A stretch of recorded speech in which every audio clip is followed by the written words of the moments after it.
Olá pessoal, tudo bem? Mais uma revisão em retalhos para vocês. O tema é diligências complementares. Vamos imaginar a seguinte pergunta na prova de vocês. É obrigatório o juiz deferir a diligência complementar requerida por uma das partes ou pelas partes após o encerramento da coleta da prova oral?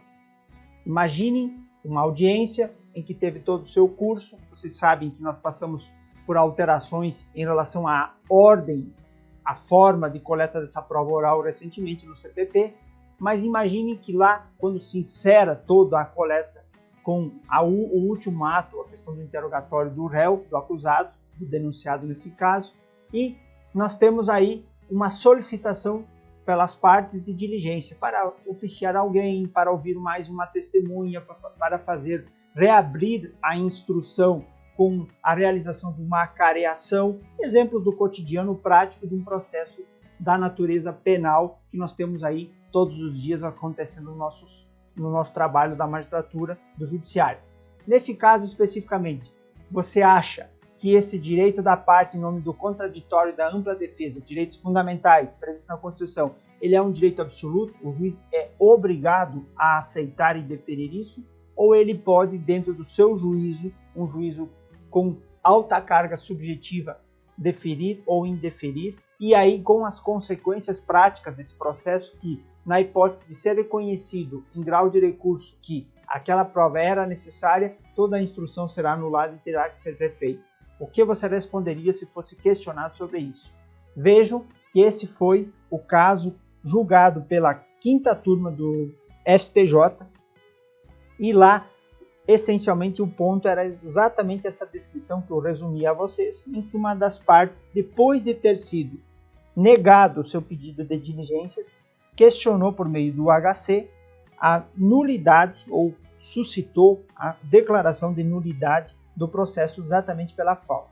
A decisão, nesse caso específico desse HC, foi no sentido de reconhecer que não é absoluto o direito de requerer diligências complementares, conforme está amparado lá no artigo 402. Vejam, o artigo 402 do Código de Processo Penal fala que, produzidas as provas ao final da audiência, o Ministério Público, o querelante, o assistente e, a seguir, o acusado poderão requerer diligências cuja necessidade se origine de circunstâncias ou fatos apurados na instrução. A partir da própria redação literal do artigo 402, a decisão foi no sentido de escalonar requisitos necessários para reconhecer o direito do deferimento dessas diligências complementares. Quais são? Em primeiro lugar, demonstrar a necessidade. E nesse ponto, observem, é o jogo da estratégia compreensível do ator no processo. A defesa quer absolver, ganhar tempo, são várias formas, criar alguma espécie de nulidade para obter o quê? A não condenação do seu cliente. A acusação, por sua vez, tem lá o seu ônus de provar a materialidade, a autoria, enfim, as circunstâncias legais que levam ao reconhecimento da aplicação da incidência da lei penal nesse caso. A defesa vai criar lá elementos para demonstrar qualquer espécie de excludente, de culpabilidade, de tipicidade ou de legalidade, enfim. É o jogo do processo. Só que o andar do processo tem a questão temporal de extrema relevância, por conta do curso prescricional. Também recentemente reformulado, mas ainda assim extremamente favorável à parte do acusado. Portanto, muitas vezes faz parte da estratégia da linha de defesa questionar, solicitar medidas que o resultado prático muitas vezes acaba sendo só atingir o objetivo de ganhar tempo. E isso faz parte do juiz que conduz o processo observar os excessos, o que é normal, o que é, palavra, necessário, aquilo que é útil ao deslinde da apuração se aquele fato aconteceu, tem materialidade, o acusado foi o seu autor, há alguma excludente a ser analisada que dependa dessas diligências a ser requerida, essa careação entre acusado, testemunha é necessária, estou citando um exemplo hipotético aqui, vejam, o primeiro requisito é algo muito importante. Qual a necessidade dessa diligência complementar para ser deferida ou não? Ou faz parte meramente... E a estratégia, por mais que todos saibam que é essa, muitas vezes só resta à defesa ganhar tempo e tentar jogar com a prescrição, não é algo lícito no sentido de que o juiz é obrigado a deferir. Então, o primeiro requisito, critério muito peculiar, caso a caso, análise da necessidade. O segundo requisito que tem é já amparado mais ou menos no que, ligado ao que já comentamos sobre a necessidade, a pertinência. Ela vai ser útil, vai produzir algum resultado que realmente colabore à elucidação daquele fato que está sendo apurado naquele processo respectivo.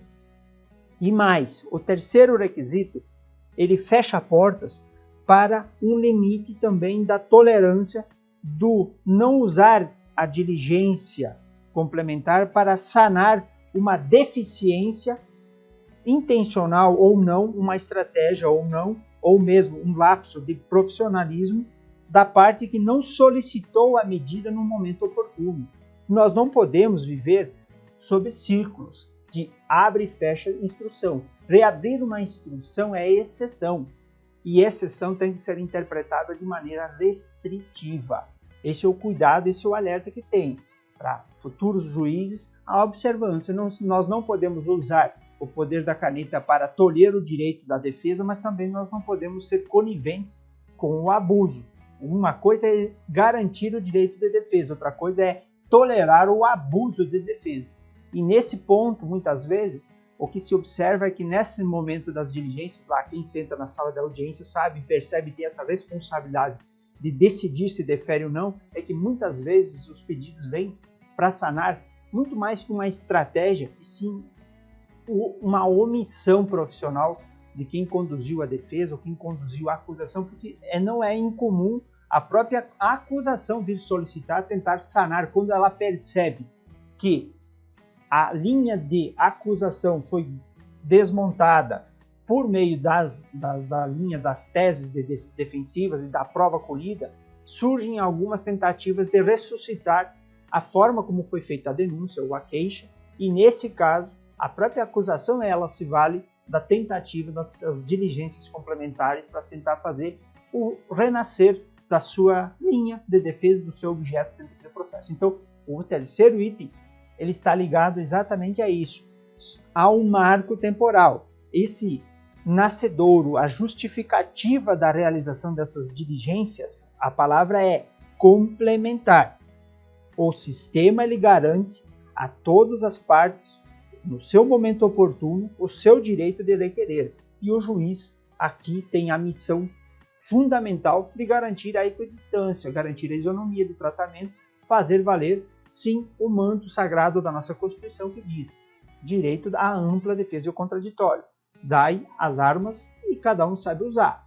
Excepcionalmente, vocês podem até questionar, quando se trata da defesa, se a defesa for considerada deficiente, deficitária, é uma das hipóteses, por exemplo, lá no júri e tantos outros, em que o juiz, percebendo a extrema pobreza da defesa, pode sim nomear um novo defensor para tentar fazer valer o direito daquele indivíduo. Mas isso, vamos falar, é uma regra que tecnicamente hoje todo mundo já domina minimamente os institutos do processo penal, da sua forma de condução, e é praticamente assim muito raro você ter, até pela especialização hoje, você ter na prática. Sinceramente, eu não conheço, nesses anos todos de advogado e depois de juiz federal, nenhum exemplo em que eu vi uma destituição de defesa por falha, por ser extremamente pobre, a não ser que seja aqueles casos